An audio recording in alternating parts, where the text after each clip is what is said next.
Pues sí, como decía Ramoni, vamos a pasar el tiempo de la palabra, que es un momento importante, es el momento por el cual venimos aquí todos los domingos por la mañana, ¿verdad?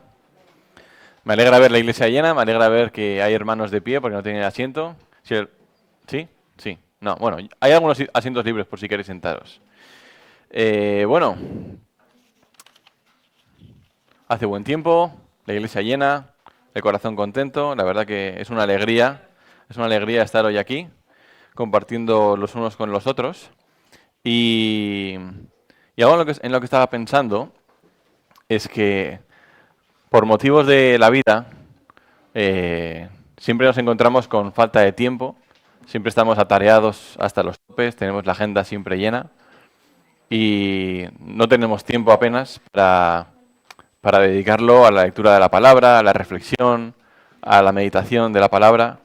Y la verdad que dedicar este rato en toda la semana a reflexionar sobre lo que la palabra del Señor nos enseña es algo valioso, es algo que debemos hacer todos.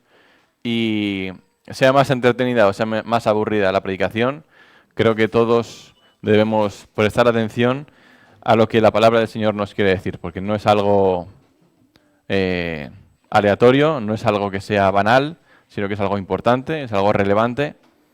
Y como veremos esta mañana, pues hay situaciones en la vida en las que tenemos que tomar decisiones y algunas son más importantes que otras, pero bueno, eso a su debido momento. Vamos a orar, vamos a poner este tiempo en manos del Señor y comenzamos con la reflexión de hoy.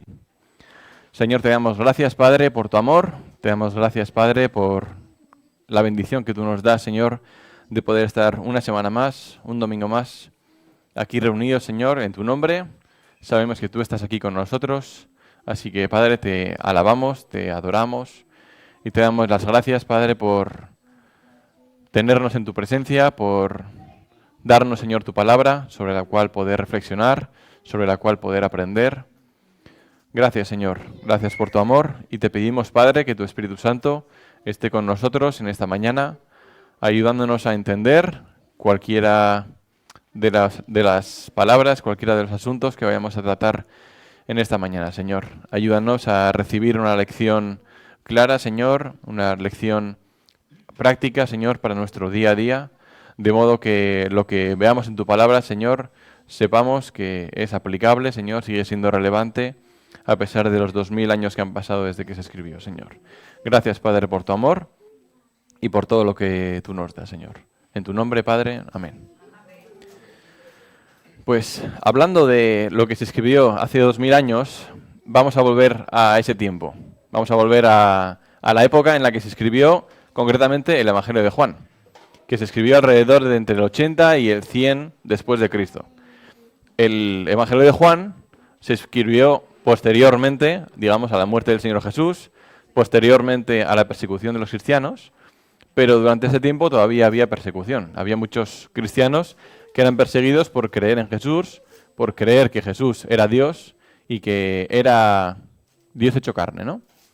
Y durante este tiempo, concretamente entre los años 80 y 100 después de Cristo, en el Imperio Romano se celebraban unos espectáculos que son bastante conocidos, que yo creo que todos, en mayor o menor medida, sabemos de qué hablamos, que son las peleas entre gladiadores, ¿no? Ahí en el Coliseo, de hecho, se celebraban este tipo de espectáculos.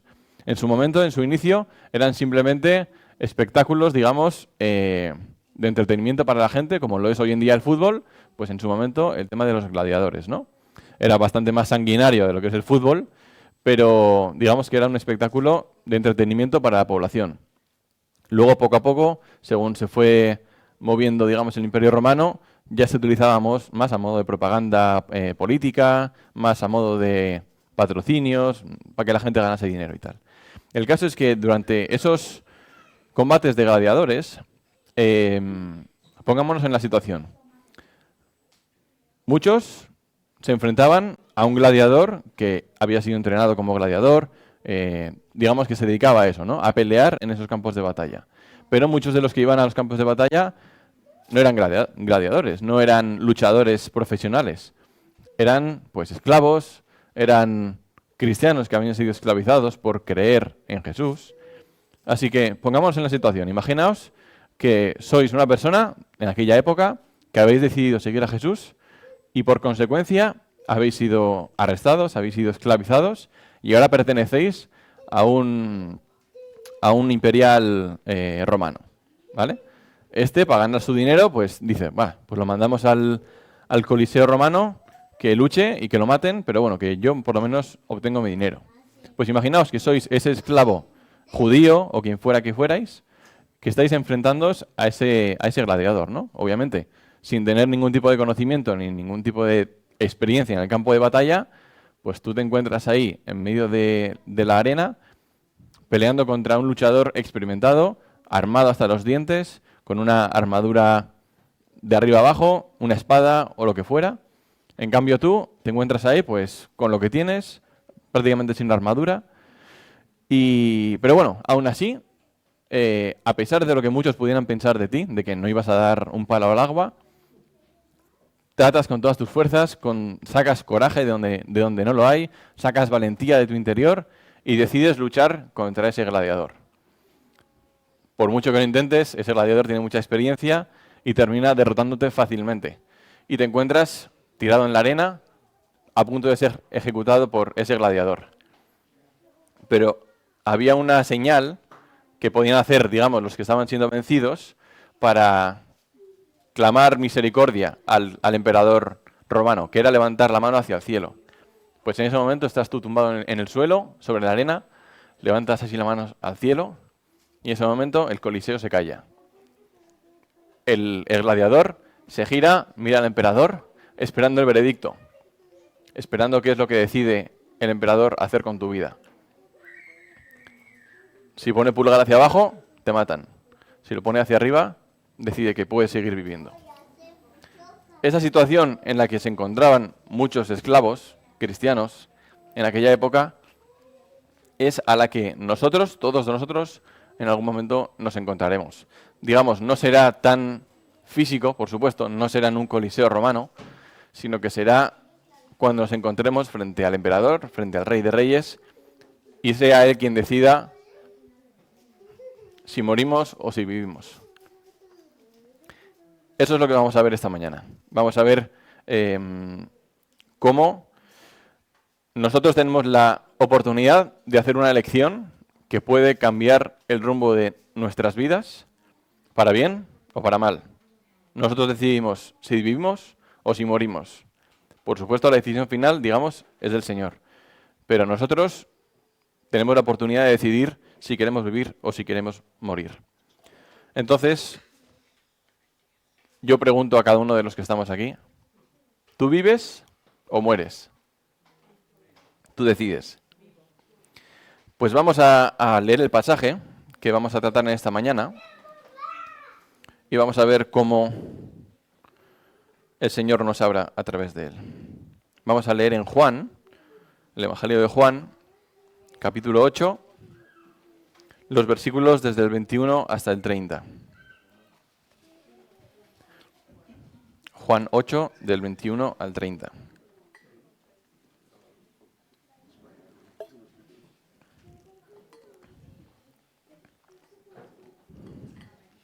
Voy a leer en euskera Juan 8, del 21 al 24, y luego leeré todo el texto en castellano. En euskera, horrela dio Juan 8, hogeita batetik, hogeita lauera. Berriro esan zien Jesusek, ni banoa eta zuek nire bila ibiliko zarete, baina zeuen bekatuan hilko zarete.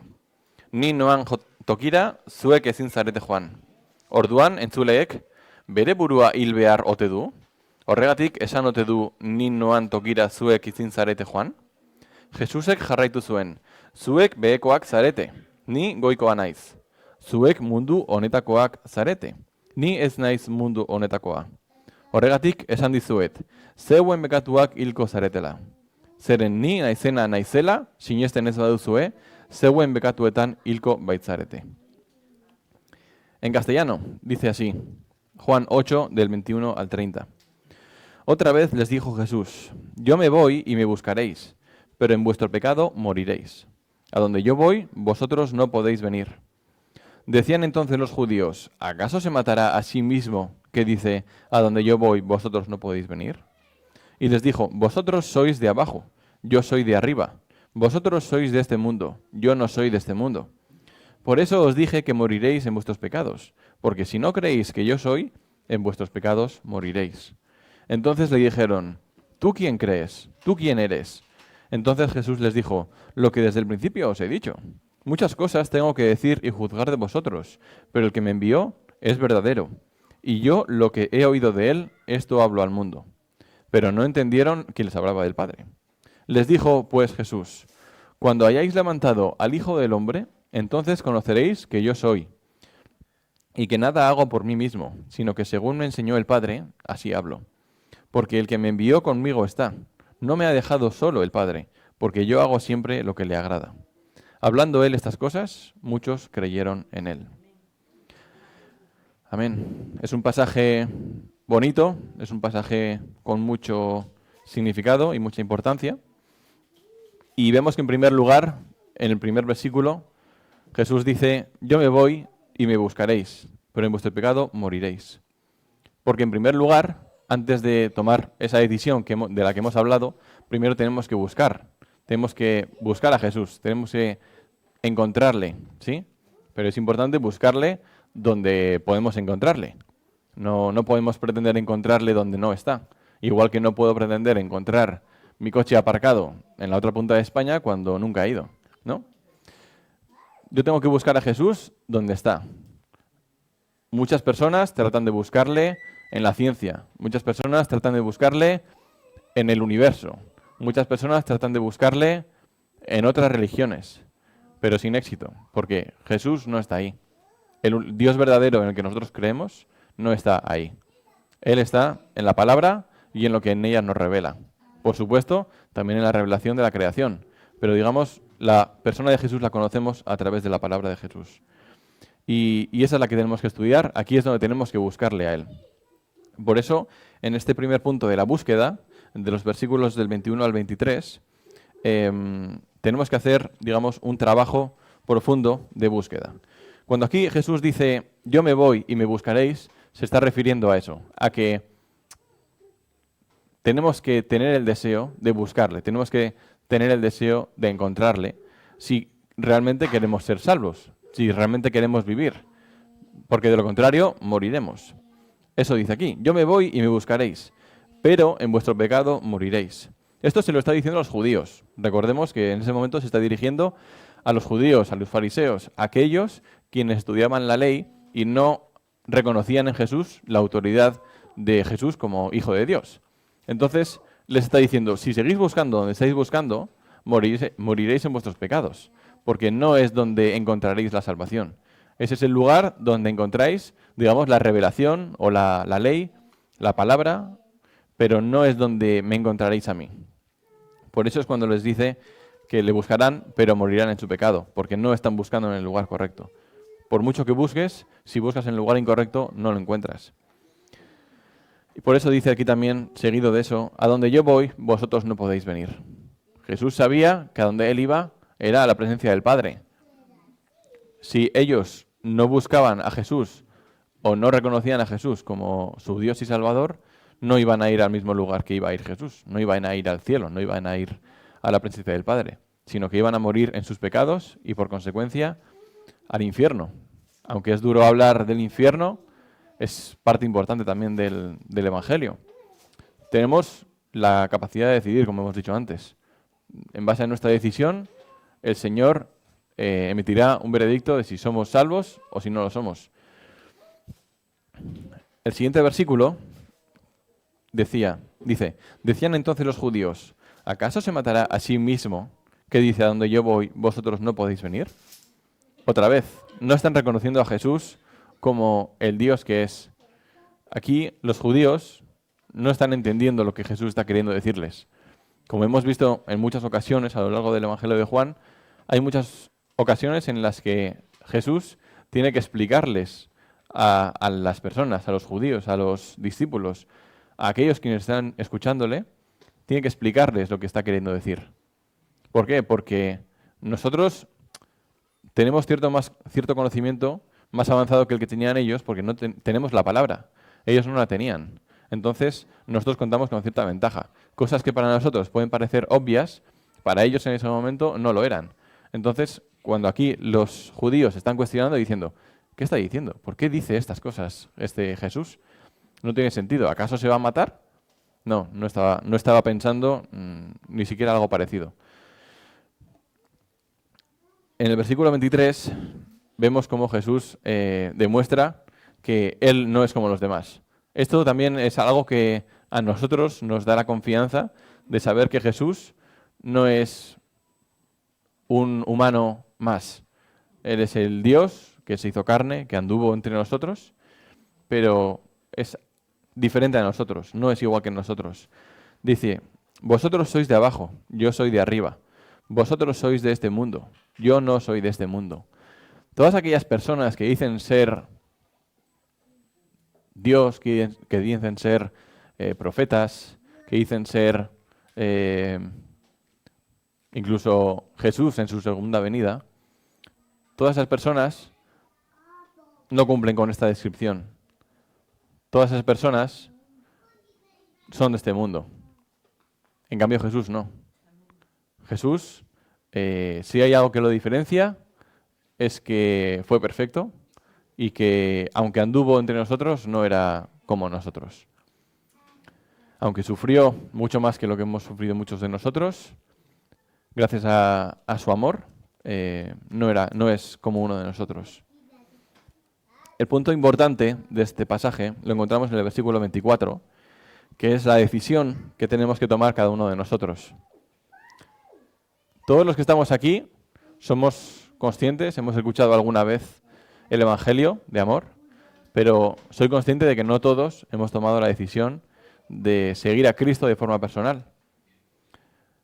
Y los que lo hemos hecho somos conscientes de la decisión que hemos tomado. Pero es importante recalcar la importancia de esta decisión. Hay decisiones que son importantes en la vida, por supuesto que sí.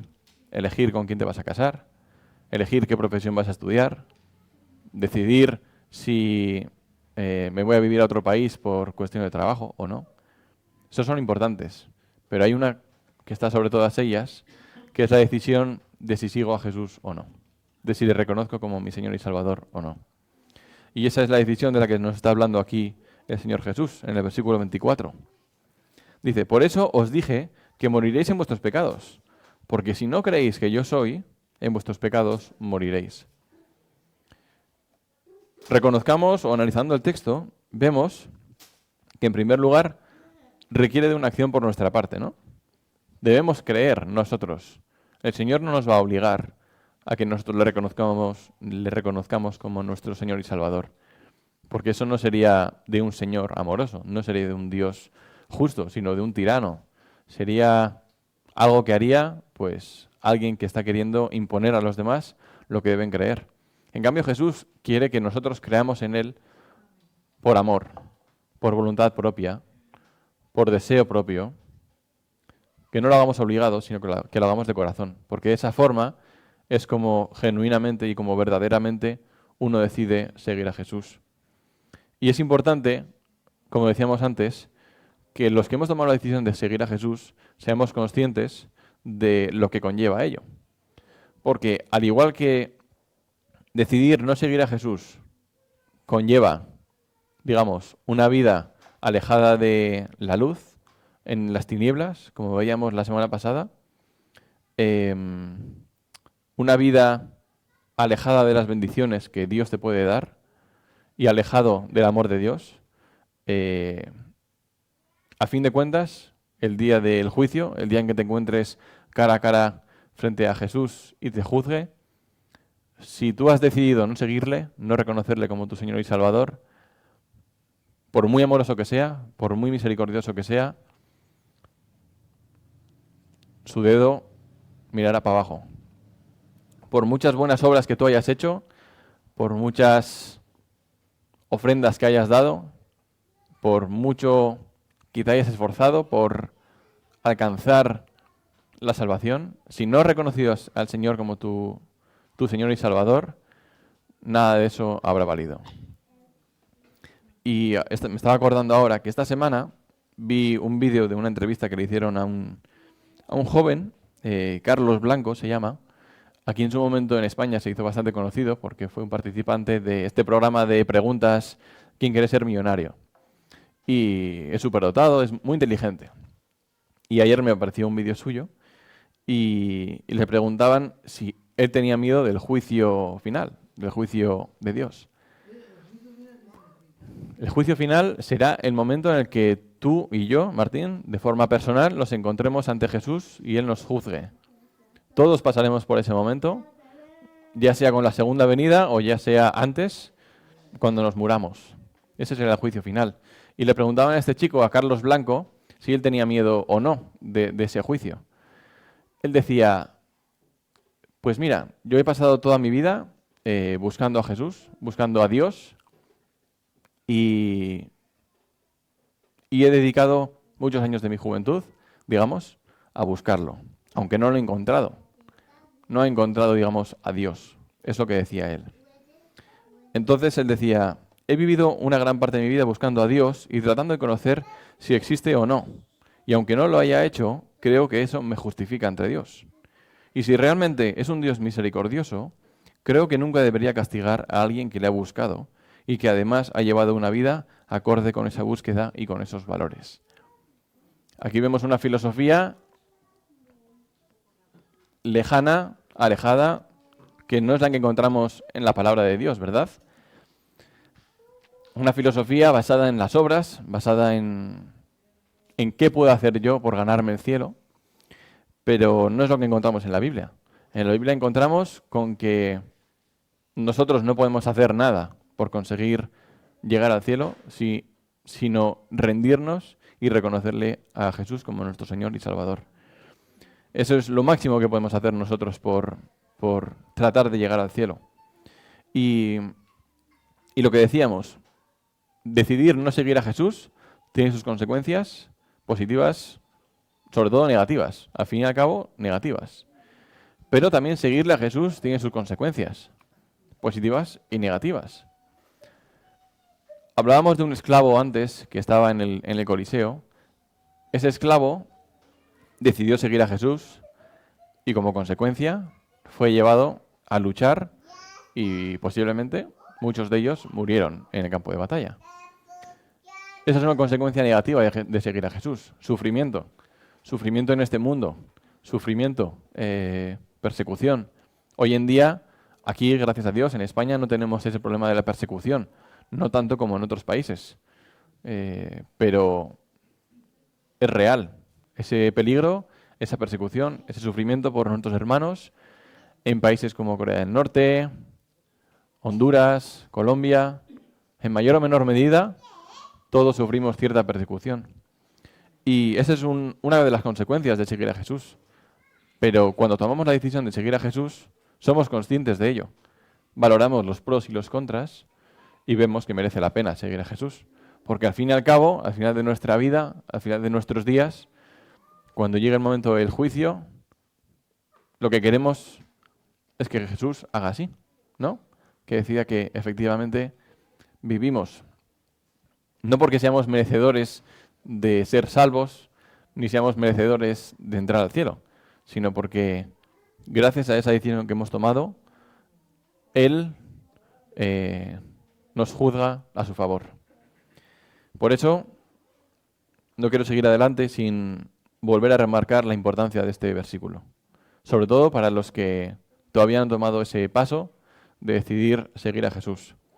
Si no lo habéis hecho, os encontráis en un punto clave, en un punto importantísimo de vuestras vidas, en el que os sois juzgados para muerte o sois juzgados para vida. Todos pasaremos por ese momento y nada me alegraría más de que todos los que estemos aquí seamos juzgados para vida. Siguiendo con el texto, en el versículo 25, bueno, recordemos que en el versículo 24 Jesús dice, si no creéis que yo soy, en vuestros pecados moriréis. Y claro, como consecuencia, en el siguiente versículo 25, los judíos le preguntan, ¿pero tú quién eres? O sea, me estás diciendo que crea quién tú eres. Pues dime, explícame quién eres. Dice, pues es que os lo he dicho desde el principio. Lo que he dicho, lo que desde el principio os he dicho. Muchas cosas tengo que decir y juzgar de vosotros, pero el que me envió es verdadero y yo lo que he oído de él, esto hablo al mundo. Vayamos a un pasaje bastante conocido en Juan, capítulo 3. ¿Cuál es el versículo más conocido de este capítulo? 16, ¿no? Pues vamos a los siguientes versículos, al 16. Vamos concretamente a los versículos 17 y 18. Perdón, del 17 al 21. Vamos a leer el 16 también para... Porque de tal manera amó Dios al mundo, que ha dado a su Hijo unigénito, para que todo aquel que en él cree no se pierda, mas tenga vida eterna. Porque no envió Dios a su Hijo al mundo para condenar al mundo, sino para que el mundo sea salvo por él. El que en él cree no es condenado, pero el que no cree ya ha sido condenado, porque no ha creído en el nombre del unigénito Hijo de Dios. Y esta es la condenación, que la luz vino al mundo, y los hombres amaron más las tinieblas que la luz, porque sus obras eran malas. Porque todo aquel que hace lo malo aborrece la luz, y no viene a la luz, para que sus obras no sean reprendidas. Mas el que practica la verdad viene a la luz, para que sea manifiesto que sus obras son hechas en Dios. Aquí vemos quién Jesús dijo desde el inicio que era, ¿no? El Hijo de Dios que había sido enviado no para condenar al mundo, sino para salvarlo. Eso es lo que Jesús quiere que creamos que es. Ese es quien realmente es Jesús.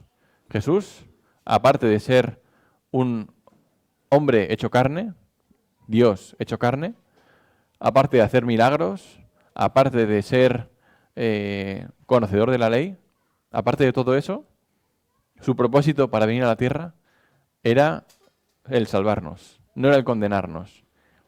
Él sabía que iba a haber un juicio final, un juicio un día en el que seríamos juzgados todos y cada uno de nosotros. Y quería que todos tuviéramos la oportunidad de ser salvos. Quiere que todos y cada uno de los que escuchemos de su palabra tengamos la oportunidad de decidir si le reconocemos como nuestro Señor y Salvador o no. Si le reconocemos como el Dios que es y aceptamos su sacrificio en la cruz. Y sigue el texto, en el versículo 27, dice, pero no entendieron que les hablaba del Padre. Jesús, una vez más, tiene que volver a explicarles a los judíos, a los que les está hablando, de qué les está hablando. Les dijo, pues, Jesús, cuando hayáis levantado al Hijo del Hombre, entonces conoceréis que yo soy y que nada hago por mí mismo, sino que según me enseñó el Padre, así hablo. Porque el que me envió, conmigo está. No me ha dejado solo el Padre, porque yo hago siempre lo que le agrada. Hablando de estas cosas, muchos creyeron en él. Y aquí, en estos versículos, del 25 al 30, vemos cómo, lo que decíamos antes, las consecuencias de decidir seguir a Cristo. Es nuestra conducta. Nosotros, cuando decidimos seguir a Jesús, decidimos vivir bajo sus términos, bajo sus condiciones, bajo lo que Él nos exige, bajo lo que Él nos pide. Él no nos pide que hagamos ninguna locura. Él nos pide que le obedezcamos, que hagamos lo que su palabra nos manda, que es, en primer lugar, reconocerle como nuestro Señor y Salvador, y en segundo lugar, obedecer sus mandamientos, amarle a Dios sobre todas las cosas, amar a nuestro prójimo, no robar, no matar, etcétera, etcétera. Eso es lo que el Señor nos pide, que vivamos una vida de acuerdo a lo que Él nos enseña en la palabra. Esa es la consecuencia positiva de seguir a Jesús. Honrar a tus padres, efectivamente, Martín. Todo eso, todo lo que encontramos en la palabra, que el Señor nos manda que hagamos, eso es lo que Él quiere que hagamos. Que le sigamos y que obedezcamos toda su palabra. Que no obedezcamos unas partes sí y otras no. Que no digamos, pues yo no ofrendo porque no creo que deba ofrendar. Pero también quiero las bendiciones del Señor. Entonces, no tengamos doble moral en cuanto al cumplimiento de la palabra, sino que seamos conscientes de que el Señor nos pide que le obedezcamos en su totalidad. No nos pide que hagamos unas cosas sí, otras no, sino en su totalidad. Y esto es lo que el Señor nos enseña aquí con su ejemplo. El Señor Jesús les dijo, cuando hayáis levantado el Hijo del Hombre, entonces conoceréis que yo soy. Aquí está profetizando lo que va a ocurrir. Claro, ellos tampoco entendían lo que iba a pasar. No, ellos no sabían lo que iba a ocurrir años más tarde, que Jesús iba a ser crucificado. Pero aquí el Señor Jesús lo está profetizando. Cuando hayáis levantado al Hijo del Hombre, es decir, cuando lo hayáis levantado y metido en una cruz, ahí reconoceréis que yo soy el que he dicho que soy, que yo soy el Hijo de Dios, que he venido a este mundo a salvarlos. Pero hasta que no llegue ese momento, mucha gente no le reconoció. Vemos en otros pasajes de la palabra cómo, efectivamente, después de que Jesús expiró, los cielos se oscurecieron, el velo se rasgó, y mucha gente decía, verdaderamente, este era el Hijo de Dios. No esperemos que llegue ese momento del juicio final para reconocer que Jesús es Dios. Y seguidamente de estas palabras, sigue diciendo, nada hago por mí mismo, sino que según me enseñó el Padre, así hablo, porque el que me envió conmigo está. No me ha dejado solo el Padre, porque yo hago siempre lo que le agrada. Nosotros, como hijos de Dios que somos, como seguidores de Jesús que somos, y que hemos decidido vivir según su palabra, debemos esforzarnos al máximo por tratar de cumplir lo que en su palabra nos manda que hagamos. Por supuesto, somos conscientes de que, como seres humanos que somos, no podemos cumplirla toda, porque si no, si pudiéramos, ¿qué sentido tendría que hubiera venido Jesús a morir, no? No podemos vivir una vida 100% de acuerdo a lo que dice la palabra, porque no somos perfectos, no somos Jesús. Él es el único que lo hizo y como tal es el único que merece ser alabado y el único que podía morir en la cruz por nuestros pecados. Es por eso que debemos vivir nuestra vida dando nuestro mayor esfuerzo por cumplir la palabra, siendo conscientes de que en nuestras obras no lo conseguiremos y que necesitamos de la ayuda de Dios, necesitamos de la gracia, la misericordia que Dios tiene para poder ser salvos, ¿no? ¿Y qué consecuencia tiene vivir una vida de acuerdo a lo que nos manda la palabra? Pues que el Señor no nos abandonará, no nos dejará. Lo dice el versículo 29. Conmigo está, porque el que me envió conmigo está. No me ha dejado solo el Padre, porque yo hago siempre lo que le agrada. Si yo vivo una vida que le agrade a Dios, buscando glorificarle, buscando darle la gloria, darle la honra en todo, puedo estar seguro de que el Señor no me abandonará, de que Él estará conmigo en todo momento. Y cuando sintamos que estamos alejados de Dios, es porque nos hemos alejado nosotros. Él siempre va a estar ahí, dispuesto, con la mano tendida, a levantarnos. Así que cuando sintamos que estamos lejos de Dios, pidámosle perdón, porque es porque hay algo que nos separa de Él. Ese pecado, consciente o inconsciente, que nos separa de Él. El mensaje con el que quiero que nos vayamos en esta mañana, después de haber estudiado y haber recibido lo que nos enseña la palabra en este pasaje, es, vuelvo a recalcar, la importancia de esa decisión. Soy consciente de que no todos los que estamos aquí hemos tomado esa decisión. Todos los días tenemos la oportunidad de hacerlo, pero no sabemos cuál será la última. Entonces, cada uno de nosotros, hayamos decidido seguir a Cristo o no, pensemos en que debemos vivir una vida que le agrade a Él. Porque esa vida, esos frutos que nosotros reflejemos, serán el testimonio de la decisión que hayamos tomado de decidir seguir a Jesús.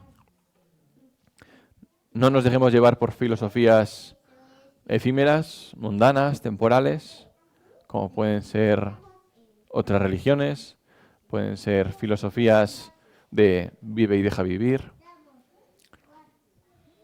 Vivamos según la verdad, que es la que encontramos en la palabra, y podemos estar seguros de que el Señor no se apartará de nosotros.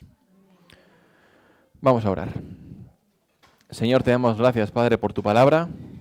Agradecemos, Señor, la sabiduría que tú nos reflejas en ella, Señor. Agradecemos, Señor, tu amor, tu misericordia y también tu justicia, Padre. Te pedimos, Señor, que todas las personas que están aquí en esta mañana, Señor, que todavía no han decidido seguirte, que todavía no han tomado la decisión de reconocerte como su Señor y Salvador, Señor, pongas en ellos el deseo de buscarte, el deseo de conocerte personalmente, Señor, para que puedan tomar esa decisión, Padre. Seguirte, vivir una vida que te agrade a ti, Señor, vivir una vida de acuerdo a lo que vemos en tu palabra, Padre. Somos conscientes de que somos incapaces de cumplirla al 100%, pero te pedimos, Señor, que nos ayudes a cumplirla al máximo, Señor. Ayúdanos, Señor, durante esta semana a vivir una vida pensando constantemente en agradarte a ti, Señor, en que todo lo que hagamos, Padre, lo hagamos pensando en darte a ti la gloria, para que, Señor, en todo lo que hagamos, Señor, en nuestro trabajo, en casa, Señor, con nuestra familia, en nuestra intimidad, Señor, todo lo que hagamos, Padre, que sea siempre agradable a tus ojos y que sea para darte a ti la gloria y la honra, Señor. Gracias, Padre, por la oportunidad que nos das cada día de seguirte, Señor, de poder decidir si te seguimos, Señor, y queremos vivir una vida de acuerdo a tu palabra, Padre. Te pedimos, Señor, que nos des esa valentía, esa fuerza que solo tú nos puedes dar, de saber que seguirte a ti, Señor, traerá consecuencias, traerá sufrimiento, pero también traerá un gran gozo el día que nos encontremos frente a ti, Padre. Gracias, Señor, por tu amor. Cuídanos y guárdanos en esta mañana, Padre. En tu nombre, amén.